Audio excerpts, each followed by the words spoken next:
Welcome to another podcast edition. This is Fantasy Football Week 3 edition. Better late than never, though. I'm Andrew Berg. I'm Michael Berg. We just couldn't pass up the opportunity to go back and revisit what was definitely the worst week of fantasy football we've seen this year from our teams. We saw negatives. We saw offensive futility. Oh, we saw a lot of fun things, and we're gonna dive right into them. Including not submitting a lineup.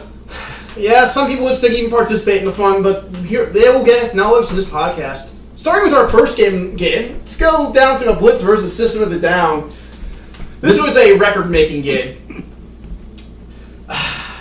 Well, it's almost where to begin with futility on both ends, looking at the Blitz and the System of the Down. First of all, I'd like to point out that the Blitz started the Giants' offense, which was a complete dud against Carolina. Many people felt that the Giants actually were going to beat Carolina that week. Well, that actually didn't happen. Not only that, but the Giants scored 0 points. And here's the interesting part. The Blitz actually won this game. First time in league history a team has scored nothing on offense and won. And by the way, that was an insult to duds. Apologize to duds for the record. They do better than 0. Jacksonville scored more, as the Blitz clearly failed the Jacksonville test. Not to mention, Seattle allowed 17 to Jacksonville. Really? It's a respectable defensive number. Against Jacksonville, that's atrocious. Damn garbage time points. Yeah, I know. But what really kept you afloat that entire matchup was Drew Brees. Well, when we look at let's go to the System of the Down before we go what actually won the game for the Blitz. Let's look at System of the Down and why they failed to capitalize on what looked like a free game. I'm looking at a bunch of zeros. I know, and it's all in their supporting cast. You also started Eli Manning that week. Yes, this is where point shaving really comes back to bite you when there's no points to shave. Eli Manning 0, Josh Brown 0. It's a slight trade there. I mean, he did very well in defense. He only had 3 points on defense. You figure, only allowing 3 points in defense would actually give him an opportunity. But the only problem is, Houston didn't score a touchdown in their game. He outscored Andrew's offense by 9, and he still lost because Andrew's supporting cast turned out to be much better. Thanks to likely of Drew Brees and Jimmy Graham. Well, that combo's been good this year so far. For a third straight week, they connect again, and they do it twice just for the hell of it. 36 points coming from that combo. That's more than enough this week to put the Blitz past the System of the Down. I guess the Blitz were in the mood for a little giving after having offenses score about 70 points against them in the first 2 weeks. Lucky for you, they give you your second lucky for you, your New Orleans combo actually was your offense. Who needs the Giants, pal? I got freaking New Orleans. Yeah, you could have started Atlanta that week. Would have been much better. Yeah, I guess the Falcons were going to score some points. I didn't see that one coming. Moving on to our next game. This actually was one of the closest games, but actually should not have been as close. I don't know which team wanted to lose this game more. I'm really not sure in the boneheaded decisions that occurred by both these teams. Apparently I did. Yes. Yes, you did. Yes, you did, Tom. That is correct. And first of all, quarterback futility between Flacco and Kaepernick, each with a donut that week. Yeah, it's not a good week this week for quarterbacks. It's 2 quarterbacks that were started that didn't put in a single point. That's right. That was very interesting. Your wide receivers had more points combined than your QB. Yeah, nice signing by Sidney Rice, getting a solid 12 from him. 12. That'll negate what Stephen Ridley can't do for you ever this season, which is find an end zone. It was an interesting toss-up with San Francisco was playing the Colts that week as opposed to New England and Tampa. But New England was home.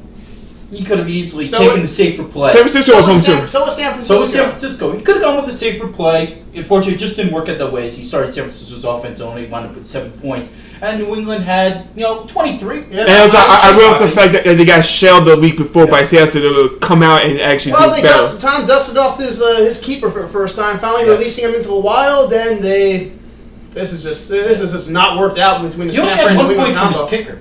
Well, that's one more point than Josh Brown. Yeah. Maybe Greg Zarling isn't the answer at kicker this year, considering how bad the Rams' offense. But hey, he matched Phil Dawson. Yeah. And hey, look, that's another team that we actually seen that allowed only 3 points on defense and lose.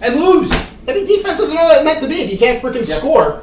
And look, Bossman could have torched him if he started Cam Newton, had a terrific game against the Giants. So. My Super Bowl pick is just he should just so easily be going through. This is another week of poor decisions. Yeah. Cam Newton is sitting on the bench for 24 points this week, and he puts Michael Vick in again. There, who only had 6. He didn't have much from his supporting cast. He had McCoy, he had Bryant. Dawson only had 1 point, so it was even on the kickers throughout this contest. Yes, both teams proving that they really need new kickers. Yes. Not too much he could have done in terms of his defense. 4 points. If he started Miami as opposed to San Francisco, he put up good numbers through Cincinnati's Basically, offense. both these teams, the way they're playing, deserve to be 1-2 going into this next week. This is not. We're not happy with Boss Man, all considering poor lineup decisions. The Bolts still can't figure out which is the right offense to start every week. But someone has to win, and Boss Man actually got his first win of the season. So check mark to Boss Man. Special credit for also missing Antonio Gates and starting Greg Olson. Somehow you did not get a point in a 38-point game. Yep. Which brings us to our next contest. The sacrificial lamb of the week goes to the Hot Rods versus Rough Riders. Hot Rod's still trying to get off the schneid once again, trying to get their first win of the season. Unfortunately, he's up against another offensive juggernaut where Ben doesn't really have to do much to win. He just has to really submit a lineup, just make sure Peyton Manning and Denver's offense is on it. And he's not on a bye. Well, that will happen at some point. Everyone has to go through a bye. But you just got to wonder exactly when this is going to stop. When are other teams going to have an opportunity to defeat Ben this year? And it's just not happening right now. It's just not. There's nothing that Hot Rods could have done in this matchup that would have given him a chance. Or maybe even make the score a little bit more respectable. It's painful 0-3 start for them. It's not like the Hot Rods have done bad really in their first 3 weeks. Someone's just done better each time. This was painful. A 40-point blowout this week. And it's interesting with Ben because he's not just getting numbers from Denver. He's getting great numbers from his supporting cast. 12 points from Darren McFadden, 6 from Peterson. They've been very consistent the whole year. He's got a great receiver in A.J. Green who also got 6 points. And Julius Thomas, who we picked up week 1, has done great. He has another 6. Eddie Royal wins the award for the only person not scoring the Rough Riders. It almost doesn't matter what defense Ben starts. He'll have 20 points as long as Denver gives him 40 plus on offense and Manning gives him 12 to 24 points a game. This is we haven't seen this to dominance. Ben, the extra 20 points from his defense is equivalent of 3 to most people. It's just total dominance by Ben right now. And that's He why deserves he's still undefeated. He deserves to be 3-0 right now. He deserves to be 3-0. This is clearly the front runner going into week 4. And it's interesting because the Hot Rods had 2 defensive scores from Chicago against Pittsburgh in week 3. He had good, respectable numbers, offensive and defensively. The problem is it's not enough. Plus 14. The problem is not enough from the supporting cast. Not enough from the 6 supporting from cast. left, 6 more. Like not bad, but And he still got dropped by Ben by 40 in that game. So, you know what? The Hot Rods have to wait another week to try to get off the schneid here. Yeah. I mean, the Rough Riders continue to remain undefeated, 3-0, and that's why they're the best team in the league. Better luck next week. Going to our game of the week, we have the Falcons playing the Solamente. Oh, this actually was pretty interesting. I don't know if the Solamente could have done anything different to win this game. I mean, they had New Orleans and they had Houston. There was not too much of a differential. They had Arizona's defense, okay? There's not too much you could have done that particular week to change matters. The Falcons just had a better lineup they submitted. That's all. They got good numbers from Stafford, great numbers from Dallas, who blew the doors off of St. Louis. Denver allowed 21 on defense. He had 12 from Stafford, 6 from Calvin Johnson. That combo works again. The combo works again. That's actually been a very good combo. I know the Falcons have been trying to actually get Detroit's offense, from me, but I have elected not to make that deal. So he again is going to be a threat. If Dallas continues to put up numbers like that, he's going to be a threat this year. It was a good offensive shootout, for the Falcons. 41 points is a respectable number. Solamente just didn't have great numbers from Aaron Rodgers. You figure against Cincinnati he would, but he did not. Only 6. It wouldn't matter if he started Jay Cutler either. The same amount of points. His supporting cast, though, has been a disappointment this week. A bunch of goose eggs. Randall Cobb, nothing. Nothing from his receivers. Hakeem Nicks, I don't think has been seen on the football field in 3 weeks. Really seen. So Richardson has been his workhorse. He does still have a superior offense. I'm sure Houston's defense eventually might turn around, but it just didn't happen this week. The Falcons were a better team. It's a key win when we're talking wild card race. Yeah. If this comes back, this is a key head-to-head win the Falcons now possess over Solamente. The Falcons actually get their second win of the season. Second win, and that puts them in a 3-way tie until we get to our last game of the week, which is Smash Mouth versus Killer Toads. Well, this is actually our 5th game. The 5th game. You still have to go over my game. No, well, that's going to be painful. But let's first talk negatives. This is actually, I think, one of our first negative scores. I think Maximus might have had a negative. No, Maximus has survived positive up to this point. This is our first negative of the season. It always happens. Someone just doesn't get the message of what to do in this. Now, there's a lot of things that Rob could have done differently this week. He started the Eagles Thursday night against Kansas City, which turned out to be a mistake. He could have gone with the Colts, who defeated San Francisco that week. I mean, you would have felt maybe the Colts might have lost to San Francisco that week and felt the Eagles had a better opportunity at home. But the fact is, here's what the most compelling factor is. the Giants' defense versus Carolina's offense. And that's exactly why he lost this week. Lost would be an understatement. That was 76 points. That was 76 points that was lost by Rob this week against Smash Mouth. 76 points were lost in transition of this ass kicking. Yes. And each defense could have used a minus 21. Yeah, it's not like I would say Smash Mouth was encouraging us with Minnesota's defense as they were doing. This was just bad. And watching Brad Hoyer freaking mess up Minnesota. Yes. But he still won. Pedro gets a check mark. That would be his second consecutive win after starting the season 0-1. Bouncing back nicely here, Pedro. It's a big division win.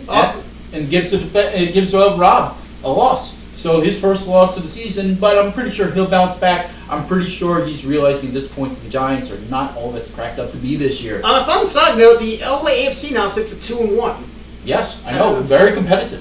Very Yeah. competitive. Right. It's going to be very interesting to see who's going to wind up winning that division. Every team who's has going to their- be able to compete for the wild card. I know it's way too early, but we're seeing some great competition.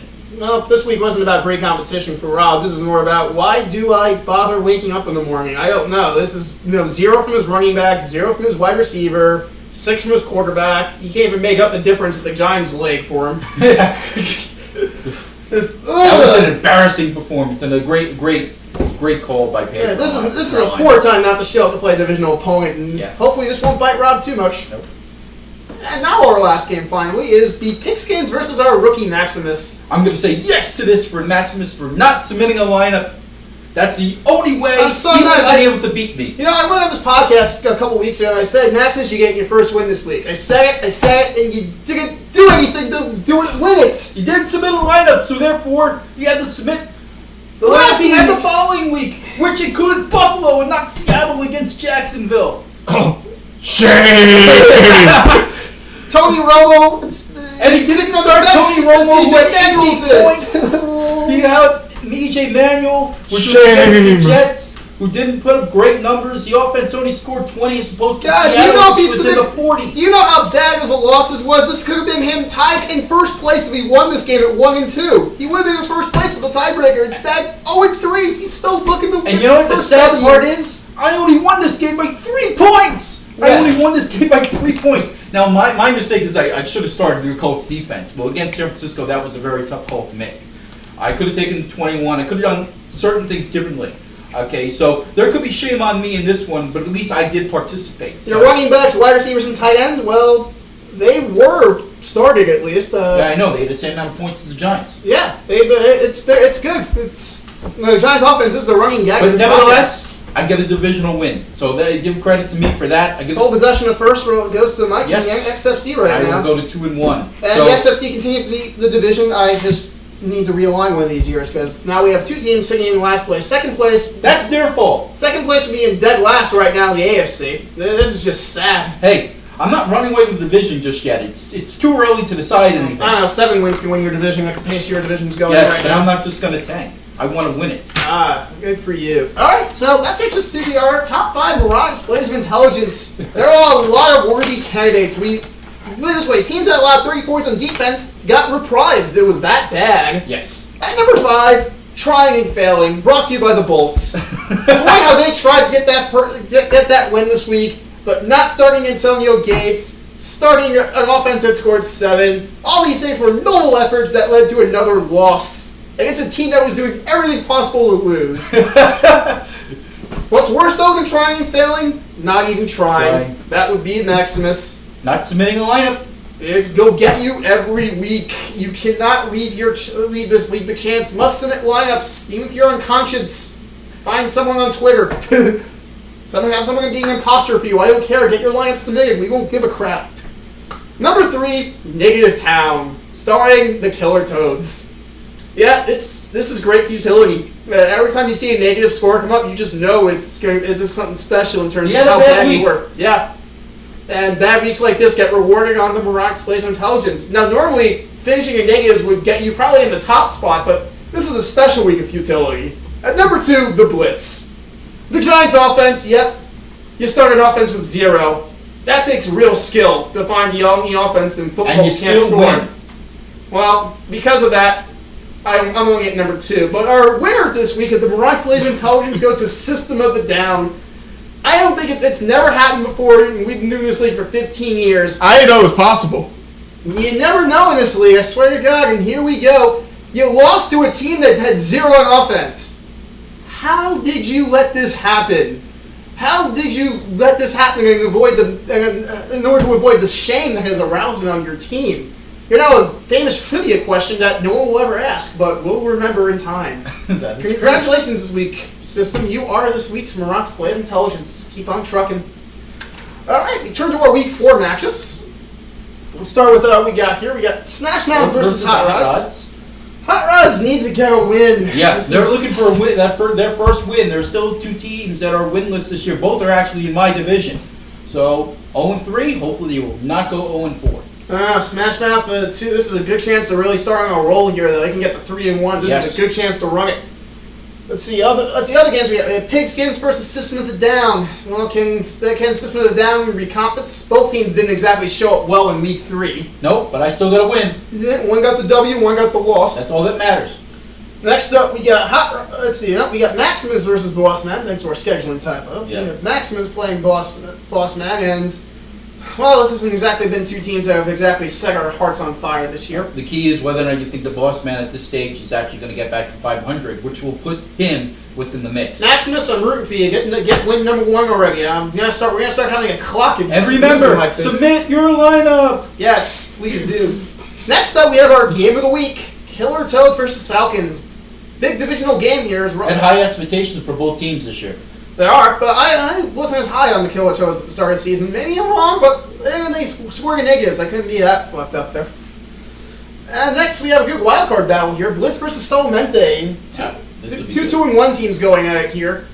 It's a New Orleans festival, most likely, as we have New Orleans offense going against, well, Drew Brees and everyone else on New Orleans on the other side.